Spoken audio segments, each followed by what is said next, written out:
नमस्कार, मैं अंजलि मिश्रा। स्वागत है आप सभी का हमारे चैनल में। वक्फ संशोधन विधेयक पर विचार करने वाली संयुक्त संसदीय समिति के अध्यक्ष जगदंबिका पाल ने आज समिति की रिपोर्ट लोकसभा अध्यक्ष ओम बिरला को सौंप दी है। इससे पहले समिति ने इसे लेकर 655 पेज वाली रिपोर्ट को बहुमत से स्वीकार किया था। इसमें भारतीय जनता पार्टी के सदस्यों की ओर से दिए गए सुझावों को शामिल किया गया है। हालांकि विपक्षी सांसदों ने इसे असंवैधानिक करार दिया था। उनका आरोप है कि ये कदम वक्फ बोर्ड को बर्बाद कर देगा। इसके उलट भाजपा सांसदों ने इस बात पर जोर दिया है कि पिछले साल अगस्त में लोकसभा में पेश किया गया विधेयक वक्फ संपत्तियों के प्रबंधन में आधुनिकता, पारदर्शिता और जवाबदेही लाने का प्रयास करने वाला है। केंद्र सरकार, आपको बता दें कि इसी बजट सत्र में वक्फ संशोधन बिल लाने की तैयारी कर रही है और ऐसा इसीलिए कहा जा रहा है क्योंकि वक्फ संशोधन बिल को लेकर बनाई गई संयुक्त संसदीय समिति यानी जेपीसी ने लोकसभा अध्यक्ष को अब यह रिपोर्ट जो है सौंप दी है। जेपीसी पैनल के अध्यक्ष जगदंबिका पाल ने लोकसभा अध्यक्ष ओम बिरला से संसद भवन में स्थित उनके दफ्तर में मुलाकात की और रिपोर्ट को जो है आपको बता दें कि वक्फ संशोधन विधेयक पर संसद की संयुक्त समिति ने मसौदा कानून पर रिपोर्ट को 15 से 11 के बहुमत को स्वीकार कर लिया था। ऐसे में रिपोर्ट अब उन्हें सौंप दी गई है। विपक्षी सदस्यों ने रिपोर्ट पर असहमति नोट प्रस्तुत किए थे, जिसके बाद बीजेपी के सदस्यों ने जोर देकर कहा था कि पिछले साल अगस्त में लोकसभा में पेश किया गया यह विधेयक वक्फ संपत्तियों के प्रबंधन में आधुनिकता, पारदर्शिता और जवाबदेही लाने का प्रयास है। वहीं विपक्ष ने इसे मुस्लिम समुदाय के संवैधानिक अधिकारों पर हमला बताया था। वक्फ बोर्ड के कामकाज में भी इसे हस्तक्षेप बताया था। आपको बता दें कि असदुद्दीन ओवैसी समेत विपक्ष के जो है कल्याण बनर्जी, विपक्ष के कई अन्य नेता जो है प्रेस कॉन्फ्रेंस करके इसके खिलाफ भी बोलते हुए नजर आए थे। यानी साफ तौर पर अगर आप देखेंगे तो ये मामला जो है विपक्ष के लिए काफी ज्यादा मुश्किल भरा हो सकता है और अगर बजट सत्र में इसे पेश किया जाता है तो ऐसे में इनकी मुश्किलें काफी ज्यादा बढ़ जाएगी। अब आपको बता दें कि जो पूरी टीम गई थी यानी निशिकांत दुबे थे, उसमें जगदंबिका पाल जी थे और आपको बता तेजस्वी सूर्या थे, तमाम जो तो पूरी टीम गई थी जिन्होंने ये रिपोर्ट जो है ओम बिरला जी को सौंपा। उसके बाद जब वो बाहर निकले तो उन्होंने इसके ऊपर जो है इसके इंपॉर्टेंस पर भी जो है बात रखी है। क्या कुछ कह रही है वो बैक टू बैक जरा सुनिए उनकी बाइट। इस कमेटी ने जितना काम किया मुझे लगता है कि जेपीसी के इतिहास में इतना बड़ा काम शायद किसी कमेटी कोई इतना मौका नहीं मिलेगा। 1.5 करोड़ रिप्रेजेंटेशन आए पूरे देश में और 1.5 करोड़ रिप्रेजेंटेशन के आधार पर और 38 मीटिंग की यहाँ जेपीसी ने उन सबों को कंपाइल करके एक प्रॉपर रिपोर्ट बनाना, जो संशोधन सरकार ने किए थे उस संशोधन के अलावा सांसदों का अपने तरफ से 6 महीने में संशोधन देना, 14 नए संशोधन, प्रिंसिपल एक्ट में एक और नया संशोधन जेपीसी ने अपनी सीमा से ज्यादा बढ़कर जो है रिकमेंडेशन किया है। तो मुझे लगता है कि भारत के इतिहास में गरीब मुसलमानों को, महिलाओं को, अनाथों को अधिकार दिलाने का इससे बड़ा बिल शायद आजादी के बाद नहीं आया। तो इस संसद के जो बजट सत्र में इस बिल के पारित होने की उम्मीद है? ये तो अब सरकार और स्पीकर साहब तय करेंगे, ये उनका डोमेन है। जेपीसी का जितना डोमेन था जेपीसी ने अपना डोमेन पूरा कर दिया। रिपोर्ट जो है हमने सौंप दी और वो रिपोर्ट अब पब्लिक में आप लोगों के सामने है और इसकी अब विवेचना होगी पब्लिक में कि जो सरकार ने रिपोर्ट बनाई थी और जेपीसी ने जिसके आधार पर पूरा मेहनत करके जो रिपोर्ट बनाया वो एक ऐतिहासिक बिल है और इस ऐतिहासिक बिल को मुसलमानों के सम्मान के साथ, गरीब मुसलमानों के सम्मान के साथ, अनाथों के सम्मान के साथ, महिलाओं के सम्मान के साथ कैसे जोड़ा जेपीसी ने और सरकार ने कितना अच्छा बिल आया है ये सभी लोगों को पता चलेगा। वोट बैंक की राजनीति समाप्त। It's a very important day as the report has been submitted to the Honorable Speaker. Over the last 6 months, detailed discussions and deliberations were held by the JPC regarding the amendments to the Waqf Act. For a very long time, Waqf properties were mismanaged. There was opaqueness in the management of the Waqf properties. Many people who were in charge of management of the Waqf properties had themselves swindled and encroached the Waqf properties. And on the other hand, there was also multiple instances of encroachment of government lands, private lands, lands belonging to other faiths by the people who claim to be representative of the Waqf boards.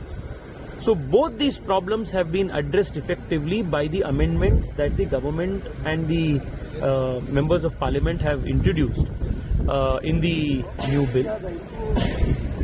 This new bill is going to bring transparency, accountability and professionalism in the management of Waqf properties all over the country, thereby further empowering the donors of the Muslim community who make the Waqf donation with pristine intentions.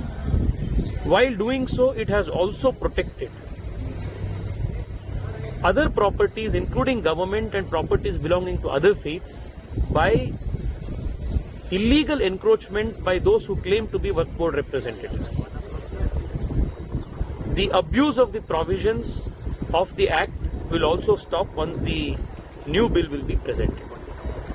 For over 6 months, the JPC conducted detailed discussions. More than 1 crore representations were received by the JPC from the general public. 3 study tours were conducted all over the country. We interacted with farmers, we interacted with various representatives of state and the central government, minority commissions. More than 25 state Waqf boards came and presented their case before the JPC. Therefore, the JPC has taken into consideration all the viewpoints before formulating the report, and I am very confident that this exercise of the Modi government is going to further strengthen the management of the Waqf properties in the country. Sir, members from opposition party did not come to join this meeting. वो ठीक है जी, हम क्या कर सकते हैं. पिछले 6 महीने से लगातार बहुत डेमोक्रेटिक तरीके से चर्चा चली है. हर बैठकों में, हर जेपीसी सिटिंग में मैक्सिमम पार्टिसिपेशन अपोजिशन मेंबर से ही हुआ है. अगर हम 20 मिनट बोलते थे तो अपोजिशन के लोग 2-2 घंटे 3-3 घंटे बोलते थे. जितने भी डेलीगेशंस के रिक्वेस्ट अपोजिशन के मेंबर्स चेयरमैन को किए थे, सब ऐसे डेलीगेशंस को हमने बुलाए थे. जेपीसी के सामने उनका डेपोजिशन हो गया. तो इसमें अनडेमोक्रेटिक तरीके से हुआ या इसमें इनके बात ठीक से रिकॉर्ड नहीं हुआ, ऐसे आरोप वो कह ही नहीं सकते, क्योंकि this was done in a very very democratic manner, in a very transparent manner. आज वक्त की रिपोर्ट हमने 655 पेज की, जो पिछले 5 महीने में दिल्ली में 38 बैठकों के बाद लगभग 111 घंटे हम बैठे. 7 घंटे 8 घंटे हर मीटिंग में, और 250 स्टेक होल्डर्स और डेलीगेशंस के साथ मिले. देश के राज्यों के बोर्ड के साथ मिले. हम तमाम राज्यों के गवर्नमेंट ऑफिशियल के साथ, इस्लामिक स्कॉलर के साथ, हाई कोर्ट के लायर, सुप्रीम कोर्ट के लायर, फॉर्मर जजेज, वाइस चांसलर के साथ मिले. एक बहुत एग्जॉस्टिव डिटेल डिलिब्रेशंस के साथ जो रिपोर्ट तैयार हुई है, वो रिपोर्ट आज हमने, हमारे साथ निशिकांत दुबे जी, संजय जायसवाल जी, अरुण जी, गुलाम अली साहब और तेजस्वी सूर्या जी, हम सभी सांसदों ने आज रिपोर्ट सौंपी है.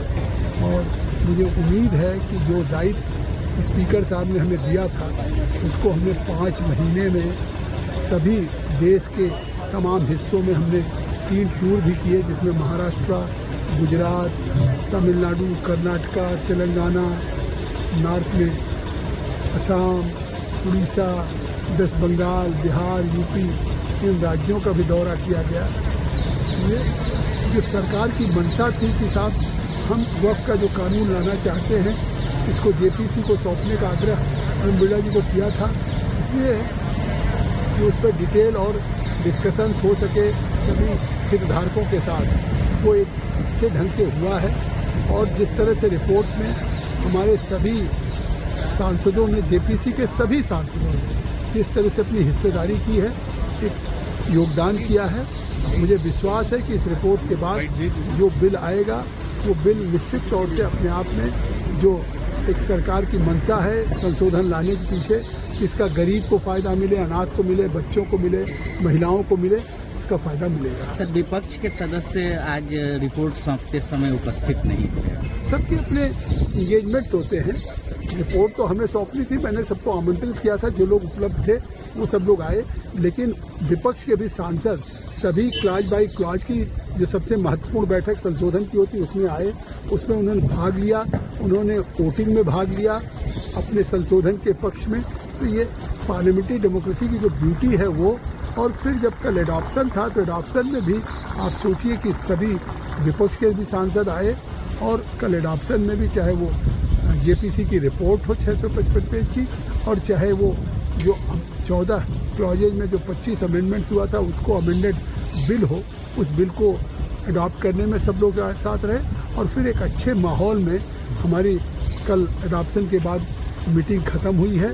मैं सभी जेपीसी के सांसदों को, चाहे सत्ता पक्ष के हों प्रतिपक्ष के हों, मेरे तरफ से सबको धन्यवाद, क्योंकि सब ने इस जेपीसी की रिपोर्ट को बनाने में बहुत ही योगदान दिया है और काफ़ी डिटेल डिलिब्रेशन और क्रॉस एग्जामिनेशन में भाग लिया है।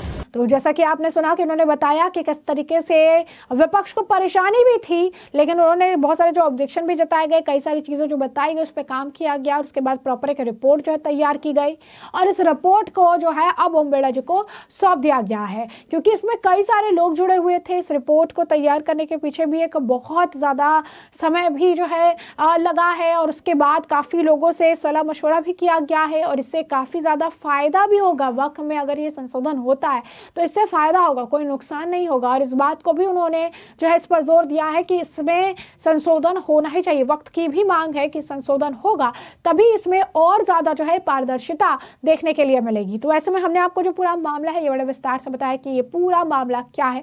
आपने जो है नेताओं के बयान भी सुने, आपने जगदम्बिका पाल को भी सुना, और आपने निशिकांत दुबे को भी सुना है। तो ऐसे में अब इस पूरे मामले पर आपकी भी जो राय हो हमें कमेंट सेक्शन में कमेंट करके जरूर से जरूर साझा करिएगा। धन्यवाद।